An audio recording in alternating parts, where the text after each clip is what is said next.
Finch is for people with clean backgrounds. That's what he told her, cold polish final. She stood there, her nameplate just torn from the office door, and for a moment it felt like the world agreed she didn't belong. But what they didn't know was this: Calla had survived darker places than any boardroom, and this time she wasn't walking away quietly. Before we dive in, let me know. What time are you listening to this and where are you? Drop a comment below. We'd love to hear from you. The restaurant lights dimmed on cue, low enough to flatter, bright enough to read the menu without squinting. Jazz trickled in from the speakers like warm smoke. Calla Mercer adjusted the hem of her blazer, tugged once at the sleeves, then smoothed the apron across her waist with the kind of mechanical precision that came from years of pretending not to exist. A few steps ahead, Yvette at the host stand greeted a couple with the smile she used for tech investors, wide but not warm. Calla nodded to her as she passed, barely waiting for a reply, eyes sweeping the room for anything out of place. Table 6 still needed fresh napkins. She slipped a clean set from the linen drawer and moved quickly, silently folding them with practiced hands. Her nails were short and bare. The heels of her shoes clicked softly against the polished wood, a sound just quite enough to be ignored. Everything about her was designed to blend in, not disappear exactly, but never draw focus. Behind the calm, her mind ticked through reminders. Pick up Yasmin's inhaler tomorrow. Call Con Ed about the final notice. Text Lena back about the Tuesday shift. One corner of the napkin folded unevenly, so she started over without complaint. Servers slipped past in murmurs and sidelong glances. At one table, a couple from the Upper East Side ordered truffle risotto without glancing at the menu.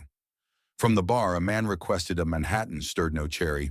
Calla kept moving her routine, a silent choreography designed to draw no attention. Her expression remained composed. Her spine aligned, her voice when required low and measured. When the maitre d' opened the door with a discreet nod, she saw him. He entered alone without reservation. Tall, sharply dressed but understated. Dorian Hale. His name she recognized from the private ledger corner booth, window seat always solitary. He placed no order, only sat back, firm hands, easy against the linen, commanding silence as though it belonged to him. Calla did not allow herself to stare, though she was aware of the steadiness of his eyes. They weren't lewd nor dismissive, but intent, as if reading words hidden beneath her surface. A party of 4 slid into the booth across from him, laughter spilling carelessly. Calla stepped forward, pen ready, reciting specials with polished ease. One woman inquired about gluten-free options. Calla replied smoothly, took their order, gave a nod, and pivoted away. And then she felt it.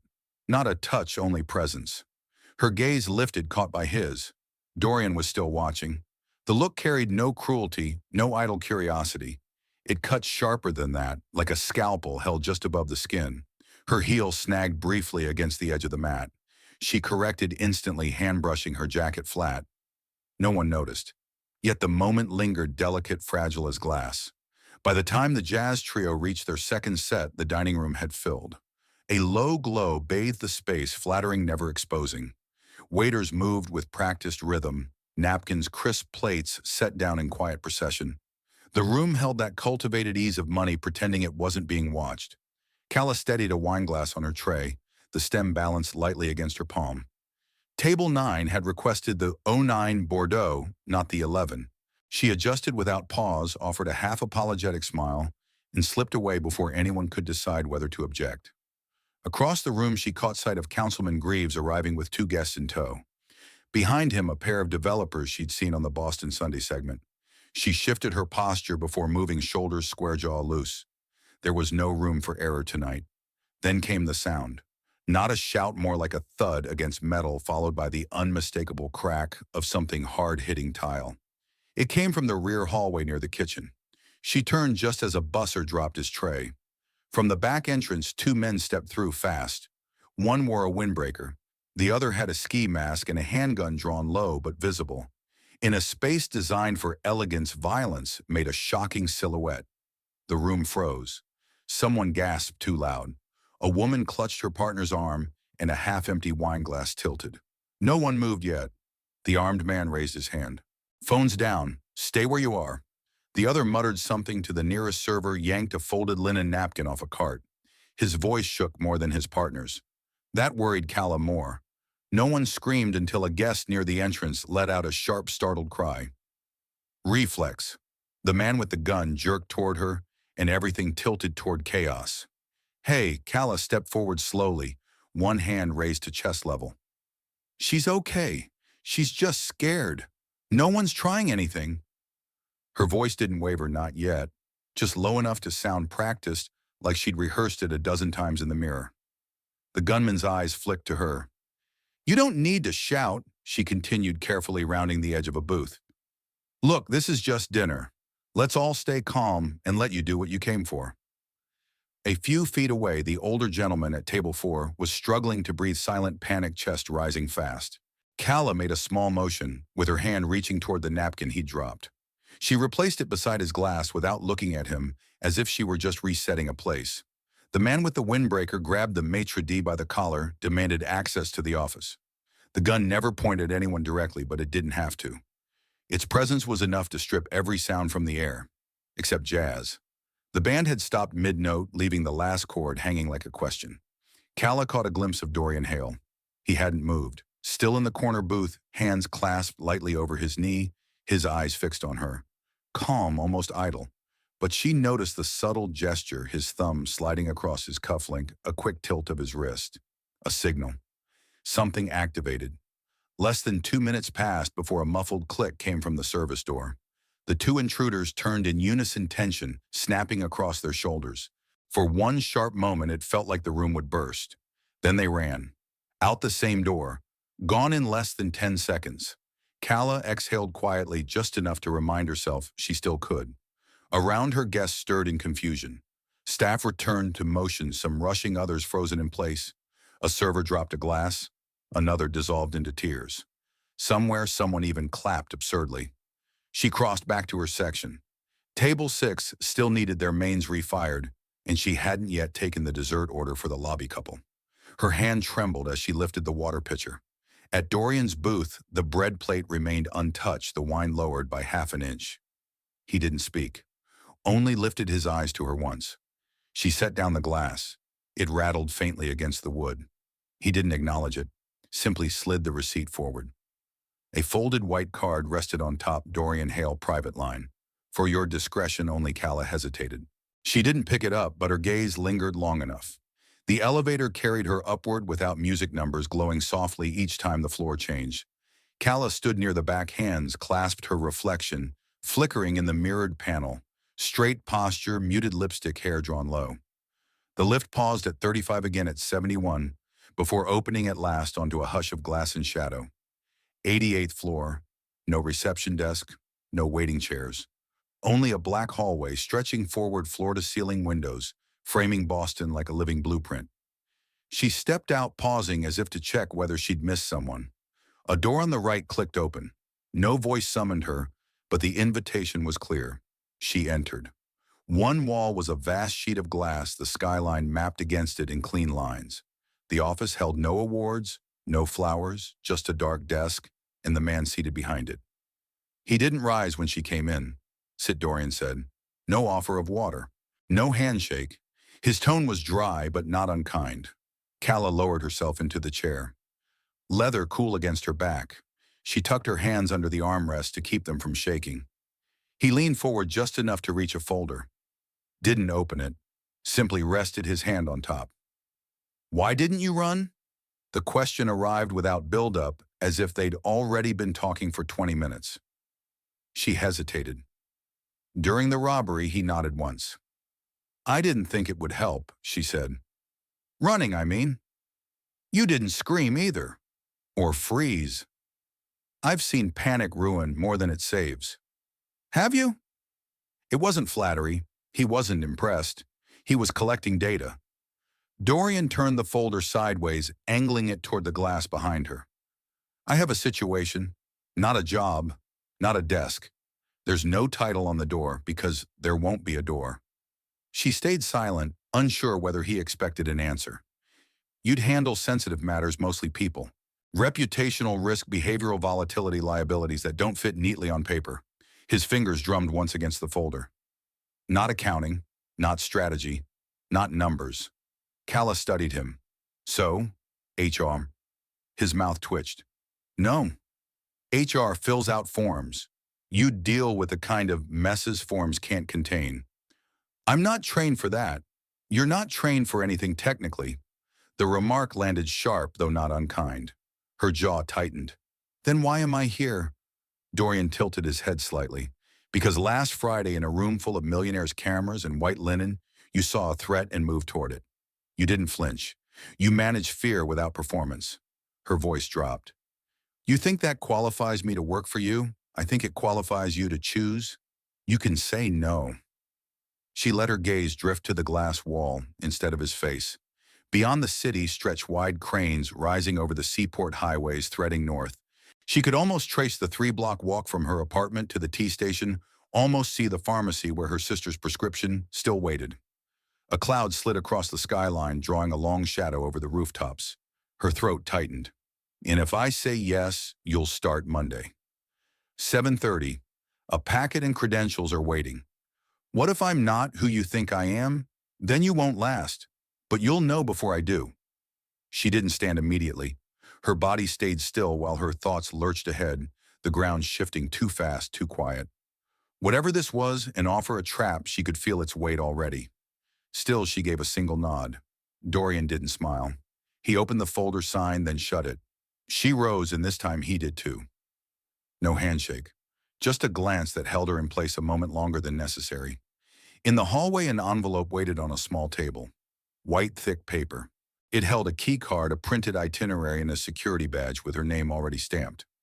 Not Calla Mercer, server, just her name. No title, no department. Only the beginning of something undefined. The open floor on 88 buzzed low like a city before dawn.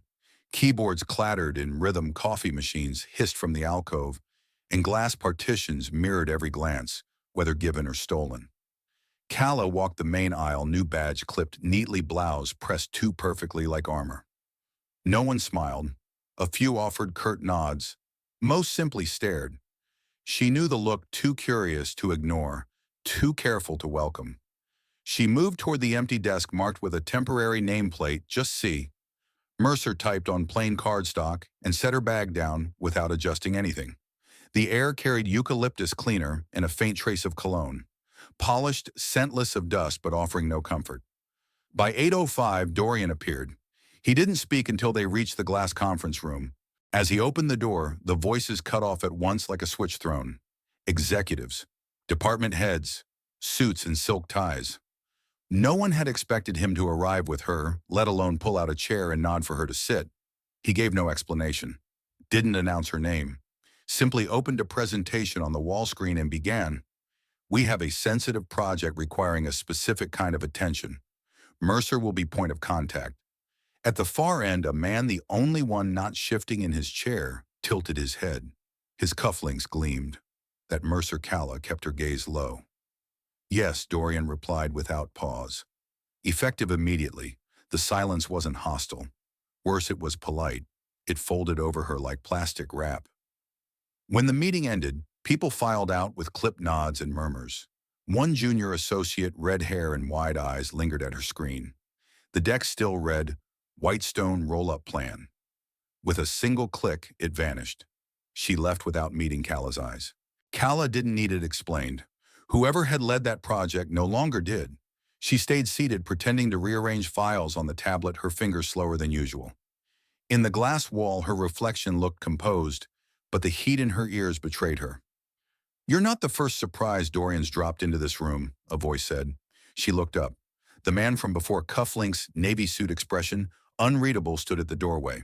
His posture was elegant, precise, as though even his muscles obeyed quarterly reports. I'm Silas Kendrick, he said, a formality delivered like fact. M&A. Calla rose deliberately, not too fast. Calla Mercer. His eyes swept over her, not a surface scan, but something deeper, as if searching for what convinced Dorian Hale to risk his boardroom's rhythm. You're not what I expected. I hear that a lot. A sharp, brief smile. I like people who know which field they're playing on. She met his gaze. I like people who don't move the goalposts mid-game. The corner of his mouth twitched before he stepped aside, granting her passage. Back at her desk, a stack of onboarding forms waited, perfunctory and personal. She skimmed the headers, the words already blurring. Her gut told her this wasn't orientation. It was a test, the first of many. Across the floor, Silas retreated into his glass-walled corner suite. Just before disappearing inside, he glanced back and locked eyes with her. She didn't look away, held it a breath longer than was safe. Her phone buzzed. Meeting rescheduled to 11:30, a flat male voice said. No name, no tone, just another ripple on the surface of the calm. She opened her inbox. Dozens of names filled it, most unfamiliar, some she recognized from their whispers after the meeting. No welcomes, no orientation packets, only requests. Deadlines, spreadsheets waiting for signatures she hadn't been told to give. The tension at her neck tightened. Someone had left a coffee cup by her elbow. Not kindness. A message, you don't belong. She slid it to the far corner without a word. Reaching for a pen, her fingers brushed the one she had chewed earlier. The cap-dented plastic warped. She set it aside and chose another. The lights dimmed slightly as the sun shifted. In her screen's reflection, her face remained steady eyes, fixed jaw firm. Not fearless, simply aligned. She wrote her name at the top of a file, slipped her feet out of her heels, and began. South End still carried the smell of last week's rain, soaked into brick and rust. Calla stepped onto the cracked sidewalk, with a bakery box balanced in one hand, her boots brushing puddles tinged with oil. The building before her, 3 stories of weathered red stone, leaned slightly as though survival had come only from refusing to fall. Someone had taped a faded flyer to the entry buzzer. This is not blight. This is memory. She pressed 2B, no answer. Tried again. A dry, flat voice came through. If you're from Finch, turn around. Calla waited a beat. I brought tart. Silence. Then the lock clicked. The hallway smelled of lemon cleaner and pipe rust. A small dog barked somewhere above, then quieted. She climbed the stairs slowly, the bakery box cradled in her arms like a peace offering. Evelyn Trask's door stood ajar, one sharp gray eye peering through the gap. The woman wore a navy cardigan with brass buttons, each one gleaming as if it carried its own history. She didn't smile. I don't sign anything without reading it, she said. Calla held out the box. Then I'm glad this doesn't come with a contract. Evelyn's fingers twitched. Reluctantly, she stepped aside. The apartment was warm but sparse. Wooden blinds striped the floor with sunlight. A piano rested near the window, a worn armchair by the wall, and a framed newspaper clipping hung above the mantel. Calla kept her glance brief. Tea, Evelyn asked, already halfway to the kitchen. That'd be nice. Calla sat on the edge of the couch posture, upright hands folded like a guest in church. When the tea arrived, served in mismatched porcelain, she set the raspberry tart in the center of the table. No one's tried bribery before, Evelyn muttered. I don't work in acquisitions, Calla replied. Oh, then what do you do? She hesitated. I listen. The tart gleamed under the light, untouched. Evelyn's gaze stayed fixed on her. Silas Kendrick came here 2 weeks ago, the woman said at last. Didn't even take his coat off. Called this place functionally obsolete. That was his phrase. Calla's lips twitched. He's very efficient. He's a butcher with a spreadsheet. Evelyn leaned forward, fingers interlaced. Do you know what they're building here? Luxury condos. 3 towers. Private gym, valet, rooftop pool. Right. Evelyn nodded once. And you think I'm in the way? No, Calla said quietly. I think you're the reason it isn't finished. That earned her a pause. A minute passed before Evelyn exhaled through her nose. I was born in this building, in the back bedroom when the walls still had floral wallpaper. We used to keep a fire escape garden. Thyme tomatoes, once even a lemon tree in a pot. Calla stayed silent. I've watched everyone else leave, Evelyn continued. They packed boxes, turned over keys, vanished like they'd never lived here. And the walls get painted over, like memory means nothing. Calla lowered her eyes. I know what that feels like.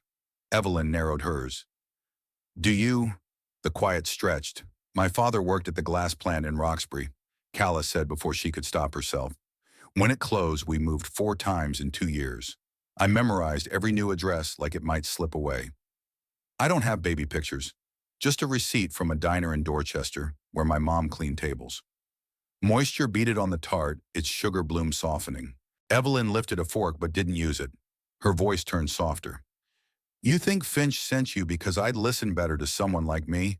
I think Finch understands people less than it believes. Calla sipped her tea. It had cooled. For a while, Evelyn said nothing. She crossed to the sideboard and slid open a drawer, rifling slowly through envelopes and worn cloth. She drew out a photograph. The edges curled, the color faded, but the image held four women in aprons, standing on the stoop of this very building, young, strong, laughing.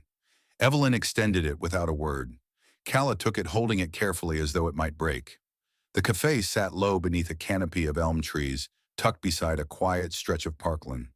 Late afternoon sunlight slanted through the windows, brushing soft gold onto the lacquered tables. A single espresso steamed at the edge of Calla's tray. Dorian hadn't touched it. He read through the notes without expression, turning each page slowly, thumb, dragging once along a margin.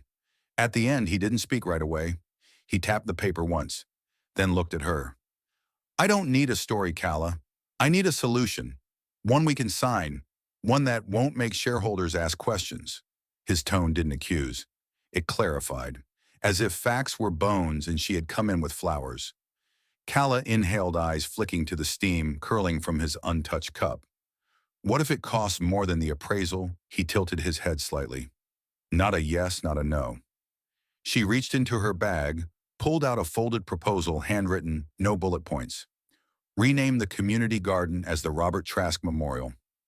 Evelyn's late husband planted the first pear tree there in '78. She showed me a photo. Go on. And a literacy fund in their name. Small local. Books for the elementary schools in that district. We build the development, but we leave something that speaks their language. Dorian considered the pages, then set them aside. He leaned back, fingers laced loosely under his chin, elbows resting on the armrests as if the scene had been staged for him. Approved, he said simply. No praise, no embellishment. He rose without another word, jacket, crispy, not a crease out of place. She expected him to leave. Instead, his gaze shifted past her toward the corner of the cafe. Silas Kendrick leaned against the service counter, scrolling idly on his phone. He wasn't pretending to glance. He had been there long enough to see everything. Dorian exited with a nod to no one in particular. Silas, however, remained. Calla tried to breathe past the knot tightening beneath her ribs. She kept her shoulders drawn and refusing to meet his eyes. Only when he disappeared around the corner did her body begin to ease. On the walk back, dusk settled between buildings like slow smoke. Boston's rhythm softened cars, muted conversations drifting low across benches. Her phone buzzed. No name, no contact, just a number she didn't recognize. The message was short. Careful with what you stir up. She stopped. People flowed around her unaware. Above, twilight deepened into blue. A cyclist bell rang once behind her, sharp and distant. She read the words again. No punctuation, no signature. Just a line, faint but deliberate. Not a threat, exactly something colder. A warning from someone unseen. Sliding the phone back into her pocket, she kept walking. Tried to fold the moment into her coat to pretend it hadn't already seeped beneath her skin. Back at the apartment, the lights flickered on, with a hum. She hung her coat, lingered by the counter. A box of groceries still sat unopened near the fridge. The reminder for her sister's inhaler blinked silently on the calendar. She dropped onto the couch. Through the window, the city pulsed softly against the glass. The proposal still lay in her bag, its edges curled from her grip. Her name wasn't on the cover, no letterhead, no signature, but the garden would keep its roots. She wondered what Evelyn was doing now, if the old woman had opened her windows that afternoon, if she'd noticed the alley breeze shifting as though the building itself had exhaled. A noise from the hallway caught Calla's ear. She waited tense. Then it passed, just footsteps above. She remained still, time slipping. Only when the room turned fully blue did she reach for the lamp, twisting the dial until warm light spilled across the floor. Her phone buzzed again, a reminder for tomorrow's meeting. Her hands hesitated. Then she turned the screen face down and closed her eyes. The training center near the docks felt more warehouse than office. Sheet metal groaned in the wind. The air tasted of salt, rust, and diesel clinging at the back of the throat. No receptionist, no sign-in desk. Just a steel door with a buzzer and a union logo half peeled from the glass. Roy Beckett waited at the end of a long table, arms crossed. Everything about him looked square jawline, shoulders, even the stare he leveled at her. No handshake, no smile, only the low growl of his voice. You're not who I expected. Calla kept her stance relaxed. People rarely are. He nodded once, then motioned to the metal chair across from him. She sat legs tucked in back straight, without being stiff. Her fingers brushed over the cover of her notebook but didn't open it. You want to tell me what Finch thinks I'll swallow today? No, I came to ask what you won't. That surprised him. Not enough to change his expression, but enough to tilt his head. Roy Beckett had led the dock workers union for more than a decade. He was the kind of man people listened to when he said little, which made silence in this room feel heavier than any threat. The hum of overhead lights and the occasional clang from the cargo yard outside were the only sounds for a while. You know what automation means, Miss Mercer? He asked finally. I know what they say it means, she replied, and I know what it feels like when someone else decides your value. His brow lifted a fraction. You've been replaced by a machine. No, she said, but my sister might have been if the nurses hadn't noticed. Roy blinked. She continued. Lena has epilepsy. There's a device now that predicts seizures before they happen. We couldn't afford it for years. Technology saved her life eventually, but before that it closed doors. Insurance codes, lost school support, everything automated. No person to argue with. He leaned back, boots scraping the floor. Still silent. Calla scanned the room, old labor posters, a faded fishing calendar, a vending machine humming unevenly. The place didn't just run on schedules. It ran on memory, on pride, on being needed. Silas sent me, she said, nodding, how his eyes narrowed at the name. But I'm not him. I'm not here to pretend we can fix everything in one meeting. I just want to know what respect looks like to you. Roy exhaled slowly through his nose. Respect would have been listening 6 months ago. We offered compromise, real retraining, no layoffs for a year. Community programs. He laughed. And if I wrote all that down today? He paused, tapping a thick finger on the tabletop. You're not a note-taker. I am today. He reached into his jacket, pulled out his wallet, and unfolded a small photo creased at the corners. A woman in a blue headscarf held a child on her hip. The little girl wore a medical patch just beneath her collarbone. My wife passed in January. That's our granddaughter. Heart condition. I still got insurance for now. Calla stayed quiet, letting the image hold its place between them. You think Finch gives a damn about that? He asked. I don't know, she answered. But I do. A long pause. Then he said, no promises, none. Roy stood. Then I'll give you this something I didn't give the last guy. He handed her a sheet of paper, a proposed outline for a 12-week pilot retraining program, jointly evaluated, no layoffs during its run. I never said I'd sell it to my people. He added, his tone softer. But maybe I won't stand in the way if you do. She nodded. Thank you. As she left, wind off the harbor tugged at her coat. Her phone buzzed as she boarded the train. Silas's name lit the screen. Email subject, niece use of tears. No greeting, no sign-off. Just that single line. Calla didn't answer immediately. She waited until she reached her stop, sat on a bench near the subway stairs, and opened her laptop. She drafted a detailed proposal, cost projections, woven with a timeline, anticipated impact broken down by demographic. She attached Roy's document and CC'd Dorian. Before sending, she added one final line beneath the closing paragraph. Empathy is not a liability. It's leverage if you know how to hold it. Then she hit send, letting the city's noise rise around her like a tide. The office had thinned to a skeleton crew hours earlier. Motion sensors dimmed most of the lights, leaving only the glow of her screen and the city pulsing faintly beyond the glass. Calla shifted in her chair, legs stiff back, aching. The email from compliance carried a red flag: internal audit request, priority level 2, flagged by external party. She rubbed her forehead, blinking at the project name again, Future Forward Initiative. It sounded harmless, even hopeful, but the funding trail made her stomach tighten. 5 transfers routed through 3 donor networks. Every invoice had a twin, with amounts off by cents, not dollars. Just enough to avoid automatic detection, not enough to look like mistakes. The file carried Silas Kendrick's name in the approval history, twice, first as proposer, then as final sign-off. Calla reopened the budget projections, scanning for anything she might have missed. Her cursor hovered over a note labeled Community Activation, Phase 3. No description, no attachments. She clicked. Access denied. Her badge still functioned. Her credentials hadn't changed, yet something had shifted under her feet. She reached for her phone, scrolled through contacts until Dorian's number appeared. She paused, then locked the screen. He hadn't responded to her last report. Not the Roy Beckett meeting, not the 12-week pilot draft, not even the email she had CC'd directly. Radio silence. The air felt thinner tonight. Even with glass walls and an open floor plan, she could sense how easily things disappeared in a place like this. Decisions layered beyond reach. She checked the permissions panel again. Her access to project metadata had been revoked, time-stamped only 20 minutes earlier. A manual override. No notice. No explanation. Her jaw tightened. If she filed a formal escalation, it would trigger review and go straight to the board. If she let it go... Her eyes flicked to the printed org chart tacked above her desk. Silas's division had driven this initiative.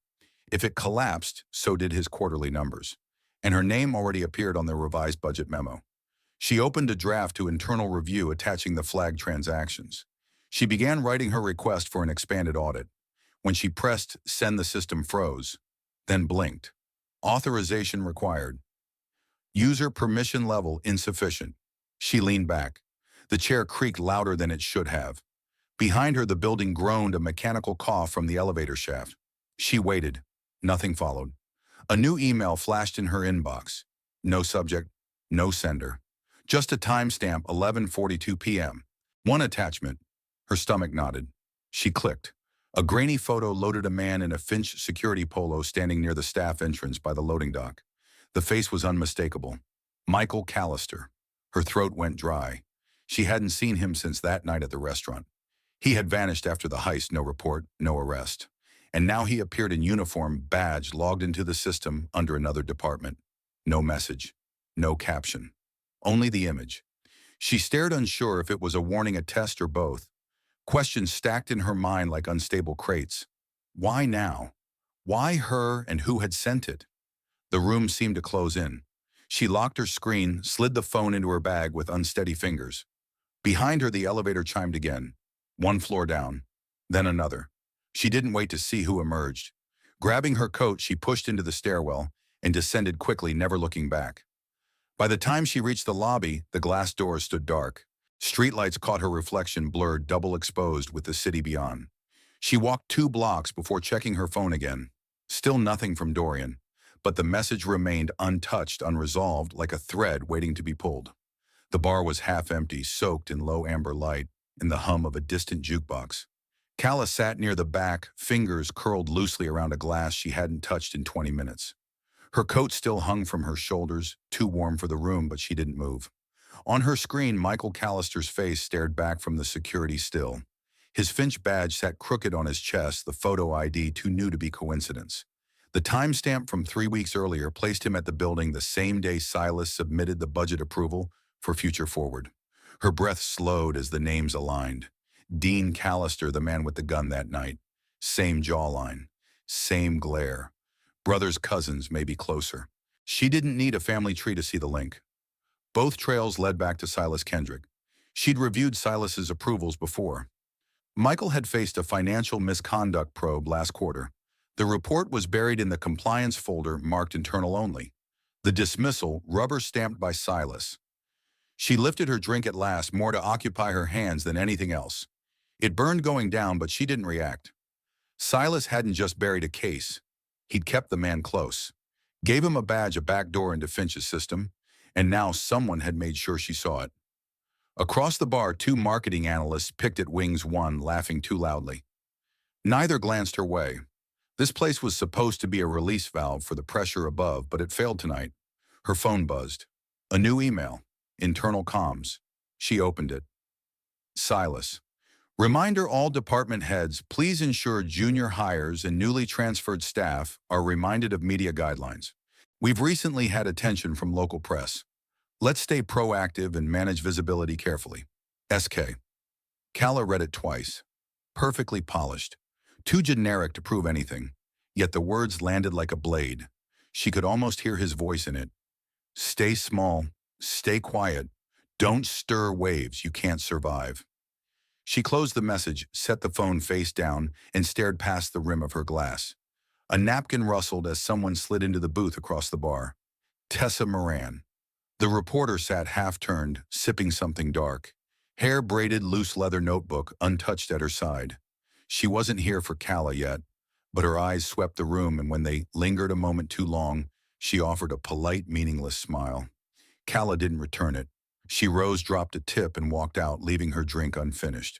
The cold struck harder than she expected. Wind off the river slipped between buildings, carrying the scent of wet pavement and oil. She tucked her hands in her coat and headed home without thinking. In the apartment, silence felt different. Not soothing, not safe. She powered up her laptop, settled into the old kitchen chair, and pulled up the restaurant's security feed. The public release had cut down to 2 minutes. Her copy ran longer. The overhead camera at the host stand caught most of it. She replayed the scene, the panic, the standoff her own body caught mid-step with her hand raised. Dean Callister's gun swung toward the crowd, then back to her. She froze the frame. His eyes. Only for a second, but the recognition was there. He hadn't looked at her as a stranger in a crowd. He had looked like someone who knew. Her pulse thudded. She rewound, slowed the frames, paused again. There. His mouth moved. A single syllable. No sound. Just the shape. Not stop. Not quiet. It looked like a name. She snapped a screenshot and zoomed. The grain blurred, but the outline stayed clear. Dean knew her. Or knew something about her, and someone wanted her to see it. Leaning back, she let the chair creak under her weight, eyes stinging as she stared at the frozen screen. Down the hall, the radiator clicked once, then fell silent. She reached for her phone, hesitated, then opened her messages. Still nothing from Dorian. But it wasn't his silence that unsettled her most. It was the pattern taking shape beneath it. And the next move, whatever it was, would have to be hers. The light above the stove glowed soft and amber, the only one Calla had left on. Her apartment had settled into its usual night rhythm, the steady hum of Lena's oxygen machine, the faint creak of pipes, the occasional shift of floorboards under her own restless pacing. Calla hadn't slept, didn't plan to. Lena's breath came steady and mechanical through the tubing, her small frame curled beneath a faded quilt. Calla lingered in the doorway longer than usual, watching her sister's chest rise and fall, metronomic. That sound anchored her more than anything. On the kitchen table lay everything: PDFs, screenshots, internal memos, each tagged, dated, cross-checked. A printout of the Future Forward funding trail, a red-line draft of Silas's approval request, Michael Callister's Finch ID log, and a scribbled note: Dean knew me, or thought he did. Fingers traced that last line. Something shifted quietly in her chest. By 4:30, the decision had hardened. She wouldn't bury it, but neither would she hand over the whole truth. Not yet. 2 emails followed. The first went to Dorian, no greeting, no summary. Just a clean, exact report on Future Forward's financial irregularities, heavy enough to demand review. The second, scheduled from a burner account at 6:02 a.m., headed to Finch HR. Same report, metadata stripped. Then came the hardest part. A message to Tessa Moran: can meet. 30 minutes, one location, no names. The reply was immediate. You got it. 8:15, D4 Cafe, booth and back. The phone locked again, throat dry. Buttoning her coat, Calla's hands trembled, not only from fear. It felt like stepping onto a frozen lake, beautiful, necessary, one wrong move from collapse. The cafe smelled of burnt espresso and worn leather. Tessa waited with 2 mugs, one black, one untouched. Calla slid into the booth, silently placed a folded envelope on the table. Tessa didn't reach for it. You sure? No bylines, no quotes? Take it, but don't trace it back. Just look into the foundation. That's all. Tessa's eyes held hers. You realize giving me this isn't a confession, Calla cut in. It's a warning. There's rot under the surface, and no one's talking. Start there. Tessa nodded once, still not touching the envelope. Calla rose before doubt could set in. You don't know my name. She left through the alley collar, pulled high, breath fogging pale in the morning chill. By noon, the message arrived. Silas intercepted her near the elevators. Voice, smooth, eyes like flint. You're off the West Point project. Effective immediately. No answer. He leaned closer. Finch prefers people with clean lineage. No shadows in the family file. You understand, nails bitten to her palm. If you're going to fire me, do it properly. I won't need to, he said with a smile. You'll fold yourself eventually. Pieces like you don't stay upright long in places like this. She brushed past him, stomach twisting. The elevator arrived. Calla stepped in. Alone. As the doors closed, her gaze caught the nameplate outside Calla Mercer being unscrewed from the glass. Not ripped off. Removed. Clean. Quiet. No announcement. No memo. By the time the lift reached 62, a voice drifted from behind. Hey, that desk by the east windows opening up. Could use a sharp one like you over here. Calla kept walking. Fingers brushed the folder she had carried all day, trembling still but never pausing. The elevator shuddered as it reached the 62nd floor. When the doors opened, no one waited. Calla stepped into a dim corridor where the carpet hadn't been replaced in years. The overhead lights buzzed faintly, a low hum, like a forgotten server room. No glass partitions, no art on the walls, just rows of cubicles lined up like file drawers in an abandoned cabinet. A woman with graying hair glanced up from a terminal. Her badge read, M. Patel. She gave a slow nod, then looked away without a word. The desk assigned to Calla stood near the supply closet. It had a dented edge and a chair that creaked every time she shifted. A stack of untouched reports waited for her, some dated back months. The silence felt different here. Not peaceful, but sedimented. Like things had sunk and settled and no one had stirred the water in a long time. She opened the first folder. Names, numbers, project codes. Among them, a familiar one, FF 186, Future Forward. She froze, then turned to the next file. Michael Callister's name appeared 3 pages in his signature, looped beneath a set of misaligned expense entries. A throat cleared 2 desks away. She looked up, and there he was. Michael, or Eli as the badge said, stood clutching a mug. The steam had long disappeared. His eyes flicked toward her screen, then quickly away. He didn't say anything. Just gave a stiff nod, almost a flinch, then sat hunched over his monitor typing something that didn't seem to require looking at the screen. She didn't return the gesture, just watched him from the corner of her eye. He looked thinner than in the photo, older, as if the weight of someone else's choices had hollowed him out. Bile surged before she could stop it. Dean's face flashed gun-shaking chaos, spiraling, and now Eli buried in the same company, 2 floors beneath the polished boardrooms, close enough to decay unnoticed. Fingers scrolled on. Each entry darkened her unease. One payment labeled Community Engagement. Site 14 linked to a consultancy address that didn't exist. Another routed to a shell company registered 2 years after Dean's first arrest. She checked timestamps, memos, authorizations. Silas's name kept surfacing. Her pulse thudded as she leaned back. The call came at 4:07 p.m. Dorian. She let it ring once before answering. Did you send something to the press? His tone was flat, neither confrontational nor curious. Just cold.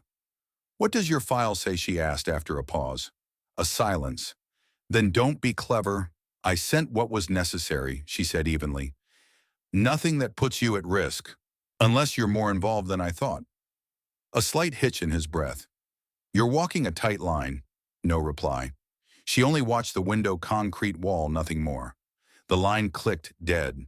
Her hand lingered on the receiver. The space seemed narrower now, not by size, but by implication. Even Dorian, once immovable, had begun to blur. Back at the terminal, a red notification pulsed. Internal HR notification. Pre-disciplinary review. 48 hours. No subject. No recipient. No clue whose name it carried. She read it twice, then again, each pass confirming the ambiguity was deliberate. A trap, or a warning. Her gaze slid toward Eli, still motionless at his desk.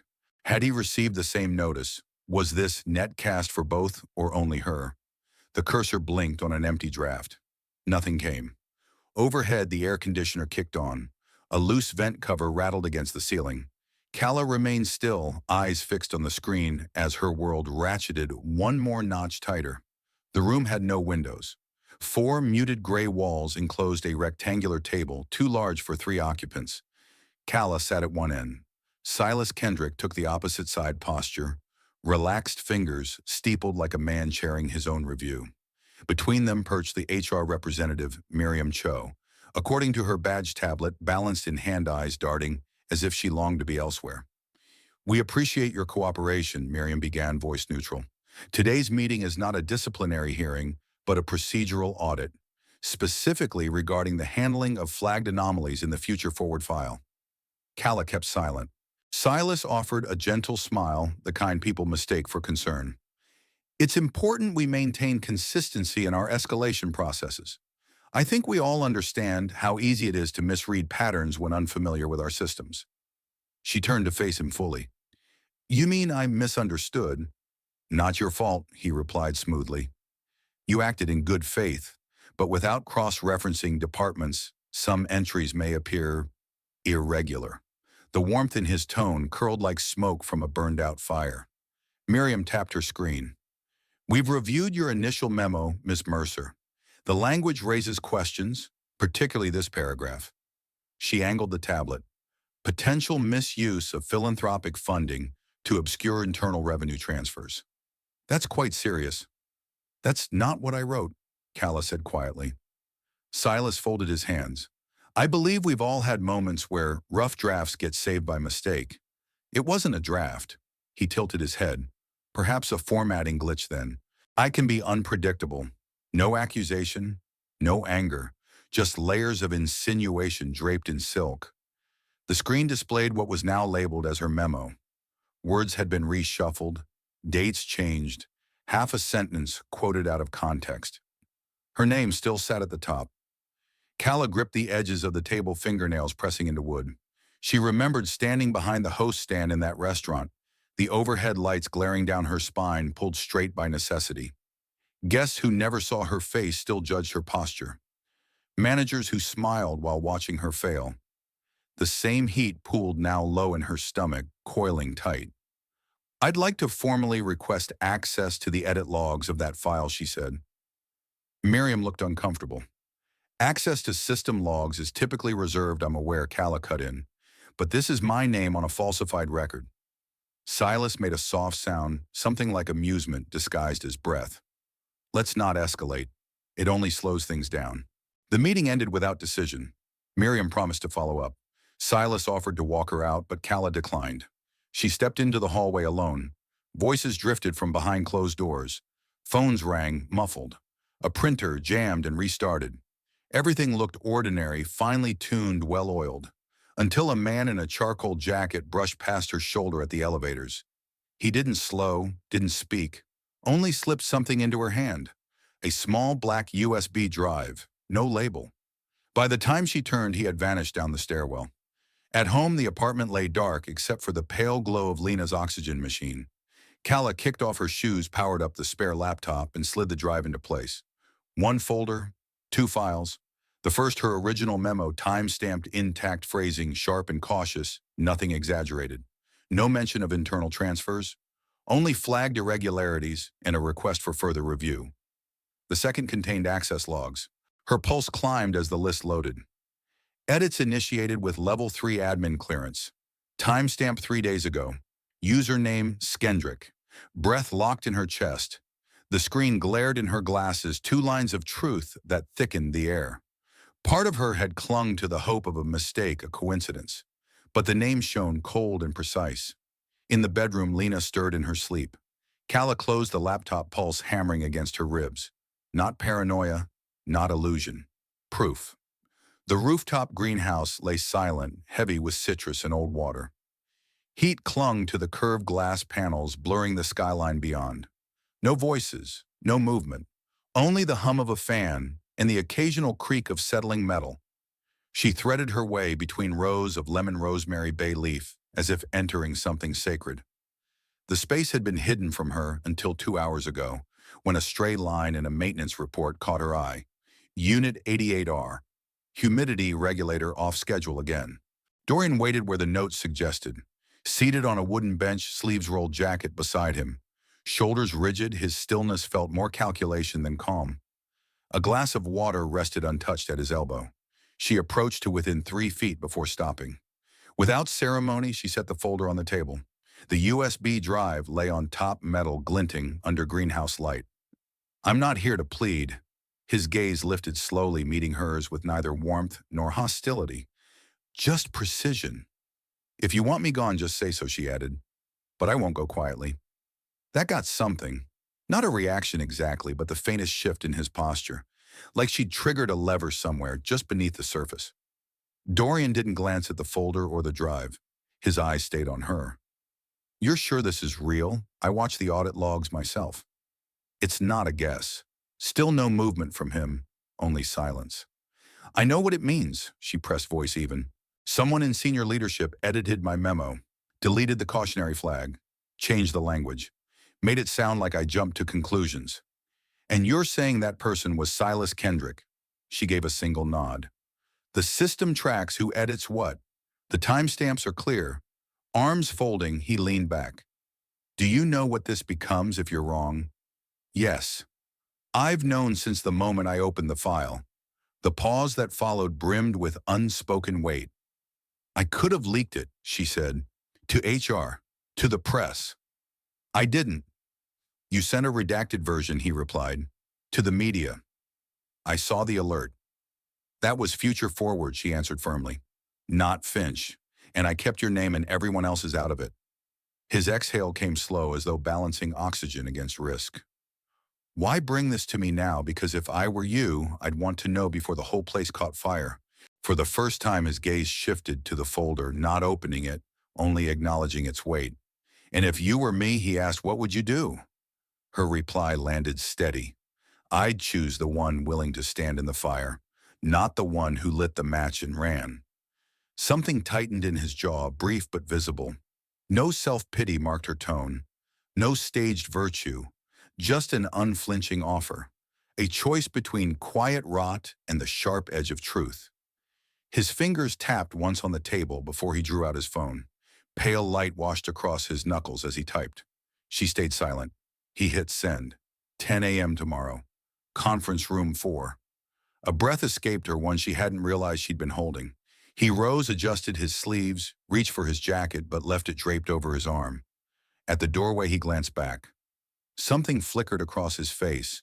Respect, maybe. Curiosity, maybe the first glimmer of belief. "You present," he said. "It's your fire. Light it right." Then he left silent, straight back, the faint trace of lemon leaf and old wood trailing behind. Alone, she lingered by the bench, watching condensation reform on the glass.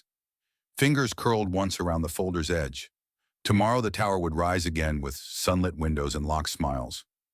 Morning light struck the atrium as Calla crossed the marble floor, folder and USB tight in her hand. The elevator carried her upward, numbers ticking past until the doors parted on the executive level. No one spoke when she stepped into the room. The same conference table, the same glass walls. But now every seat was filled: directors, department heads, legal counsel, risk management. Some faces familiar, most not. At the far end, Dorian waited. No smile, no gesture. Just a single nod. Her steps forward were measured, unhurried. "I'll begin with the Future Forward Fund," she said, voice clear even. 6 months ago, it received approval for a secondary disbursement of $320, $1,000 on paper, for educational outreach. What it actually funded were layered shell accounts.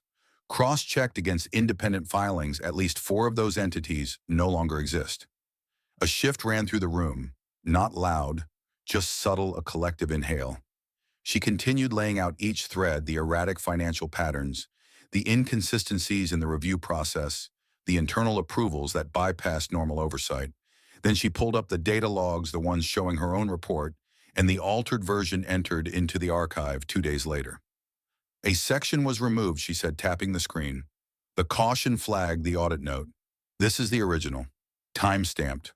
Authenticated." "And who performed that change?" one of the compliance officers asked.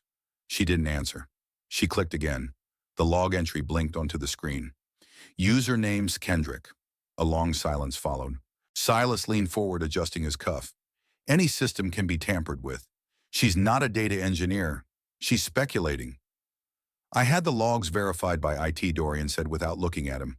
3 days ago." Silas blinked once. "Recovered.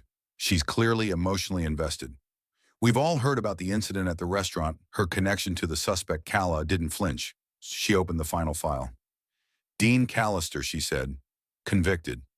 His younger brother, Michael Callister, was working in our compliance analytics unit under a name variation, Eli M. Castor. Same date of birth, same home address. That landed harder. The room shifted again, eyes narrowing, papers rustling.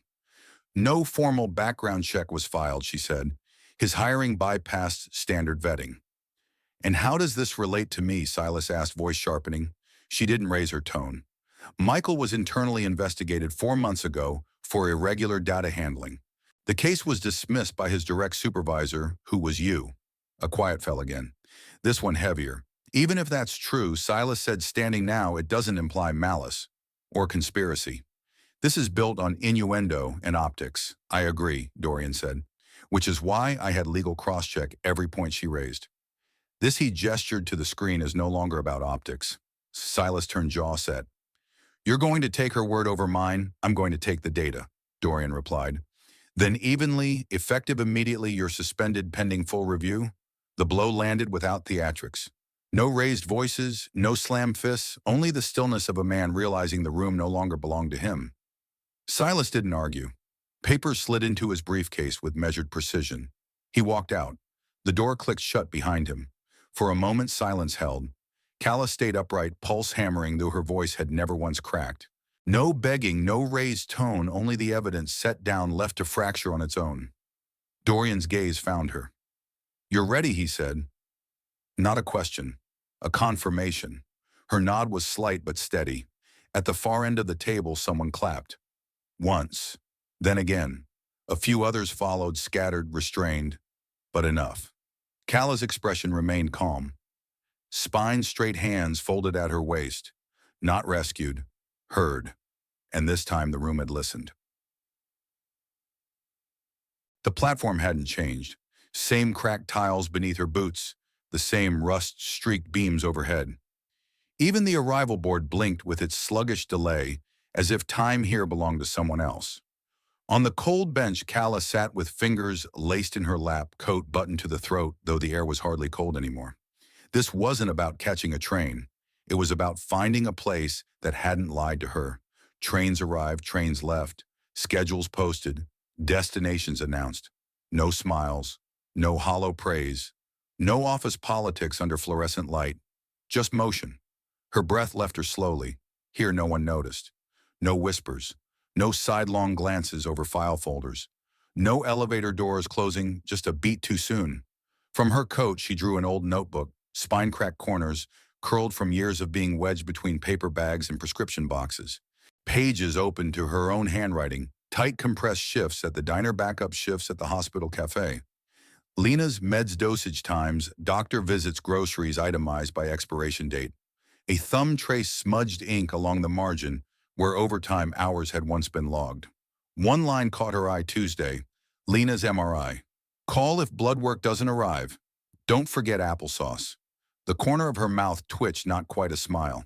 She tore the page out, then another, and another, until the notebook sat nearly hollow, only a few blank sheets clinging to the wire spine.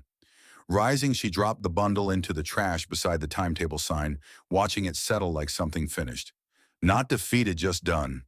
Tears never came when the boardroom turned against her or when her name vanished from the office door. But here on an empty platform, while ghosts of her old life slipped in and out with the trains they fell. Not loud, not shaking, quiet. The kind of tears that come when survival itself feels like disbelief. She stayed until the 6:45 pulled through and left again.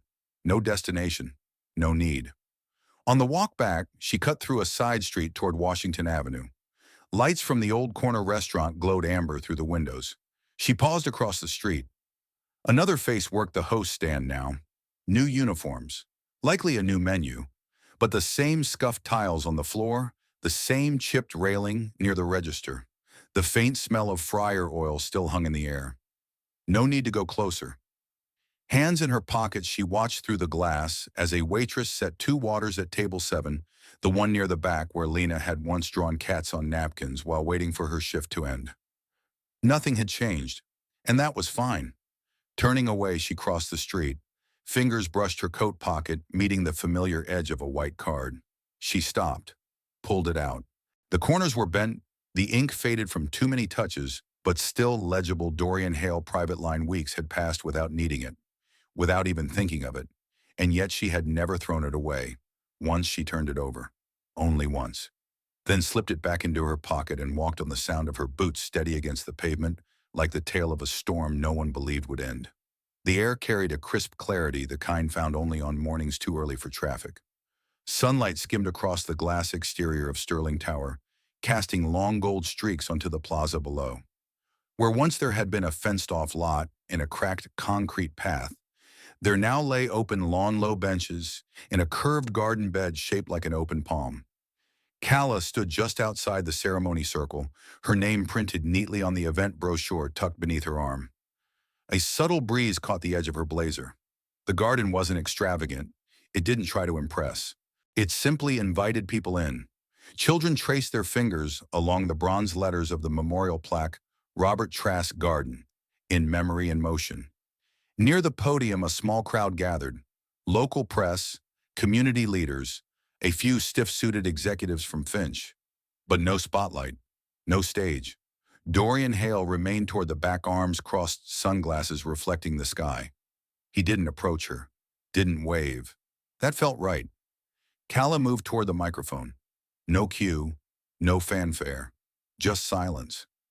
She cleared her throat gently, eyes lifting not to the cameras but to the scattered faces, watching with polite expectation. Near the second row, Evelyn Trask stood with one hand on a walker. Just beyond her, Roy Beckett in a clean navy jacket, arms folded, gaze unreadable, caught somewhere between redemption and insult. A steady breath. Then I'm not here to tell a story. I'm here because someone at some point gave me space to survive. Silence followed. She let it. I think everyone deserves that. Not a second chance. A real one. From the beginning. That was all. Applause came in waves, light but sustained. Her pulse thundered louder than in any boardroom confrontation. At the far edge of the crowd, students clutched slim envelopes stamped with the seal of the newly announced Finch Forward Fellowship. Calla had helped draft its charter scholarships for those who'd left med school to care for family or taken double shifts just to stay afloat. Students like she had once been. One girl grinned so hard her hands trembled. Calla answered only with a nod. In the past month, everything had shifted quietly. No press release announced Silas Kendrick's departure. No headline described the closed-door audit. Yet the walls moved. A new ethics division, lean, small-funded, took root at Finch. Dorian had asked her to consult on its protocols to shape oversight. He hadn't said what he owed her, and she hadn't asked. Some debts weren't numbers. They were acknowledgments. Her phone buzzed. A message from Tessa Moran Clean. Then a thumbs-up emoji. The article had gone live that morning, facts only. No sensational spin. The story held. Calla crossed to the bench beneath a sycamore tree where Lena waited with a nurse beside her. A compact breathing device rested against her chest, quieter, lighter than any model before. Lena looked up, eyes bright beneath her hoodie. Were you nervous? Terrified. You didn't sound it. They leaned together in silence. The Sterling Tower loomed above same steel and glass armor. Yet it felt different now. Not warmer, not safer, but no longer unreachable. Simply a place where people worked. From her bag, Calla drew a folded envelope and handed it over. Lena opened it slowly, a nursing school brochure deadline, circled in blue ink, a sticky note attached, "Your turn." Tears welled as Lena laughed softly, knuckles brushing her lips. "Okay," she whispered. Calla leaned back, letting sunlight warm the crown of her head. No plaque bore her name, and she didn't want one. What mattered was that something had shifted, and she no longer had to hold the fire alone. Across the lawn, a boy in school uniform balanced on the fountain's stone edge until someone laughed and pulled him down gently. Calla smiled once, then let it go.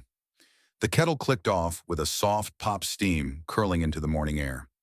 Calla poured hot water over loose-leaf jasmine tea, the scent mingling with fresh tulips on the kitchen table. Sunlight spilled across the wooden floor, striping gold between chair legs. Her hands moved with practiced ease, sleeves rolled, hair clipped up, the scholarship file open to its final page. She tapped the pen against her lips, rereading the essay from a girl in Roxbury who dropped out of school twice to care for a sick parent. Her grades weren't perfect. Her voice, though, was clear. Calla made a small check mark in the top corner. Not approval, just attention. Behind her, Lena shuffled into the kitchen, dragging her hoodie sleeves over her hands. "You're still tense," she said, yawning, "like you're about to clock in for a night shift." Calla didn't turn. "I'm focused. You're folding your napkin like it insulted you." A pause, then both of them laughed. That sharp kind of morning laugh that breaks tension without needing to name it. No one mentioned the old apartment, or the hospital bills, or the emails that once kept Calla up until dawn. Those memories had settled into the quiet, not erased, just absorbed by it. Lena reached for a second mug and poured her own tea. Her breathing sounded clearer these days, the new device working more quietly than the last. She leaned against the fridge and took in the kitchen-polished countertops, the tiny herb garden growing in reused coffee tins, the photo of the two of them at the park pinned by a magnet. "You know," she said softly, "I think this is the first place we've ever lived where the light comes in before the alarm." Calla smiled without lifting her head. A breeze slipped through the cracked balcony door. Below, city sounds drifted upward, a bus breaking a dog, barking twice, a voice calling something cheerful in Spanish. Scholarship papers were gathered into a neat stack and slid into a folder. On the way to the desk, her elbow brushed a small cardboard box wedged into the bookshelf. It wobbled corners, softened tape layered over faded labels. She crouched, steadying it with one hand. Receipts, hospital notices, notes from 3 years back filled the box, shift swaps, pay stubs, every scrap from the scramble to endure. The lid stayed shut. There was no need to look. The box went gently into a desk drawer, closed with care. Not hidden in fear, just stored away like winter coats in summer. Still part of her, no longer part of every day. Lena padded barefoot to the sofa, blanket pulled across her knees, a book opening in her lap. The cover bore the scholarship program's logo. She wasn't just its recipient. She had helped write it. Calla stepped out onto the balcony. The autumn air was sharp but clean. Boston offering one of its rare apologies after so much noise. Her palms rested against the rail. At the intersection below, a pop-up booth bustled, folding tables, stacks of books, volunteers in Finch Foundation shirts. Students handed out packets, laughed with children, shifted boxes into cars. One paused, crouched to tie a shoe or check a clipboard. By chance, he glanced upward. Not at her, just up. No recognition crossed his face. A moment later, he turned back, calling to a girl balancing a stack of books in her arms. Watching, Calla felt her heart beat steady. That was enough that the world kept moving kinder now, without needing her hand on the wheel. She drew a long breath and smiled. Sometimes the quietest victories are the most powerful. Not the courtroom showdowns, not the spotlighted speeches, but the decision to keep going, to stand firm, and to build something better than what broke you. Calla didn't rewrite the system overnight, but she cracked it open just enough for someone else to step through. If her story stayed with you, don't forget to subscribe to the channel. We've got more stories coming, each one a reminder survival isn't the end. It's the start.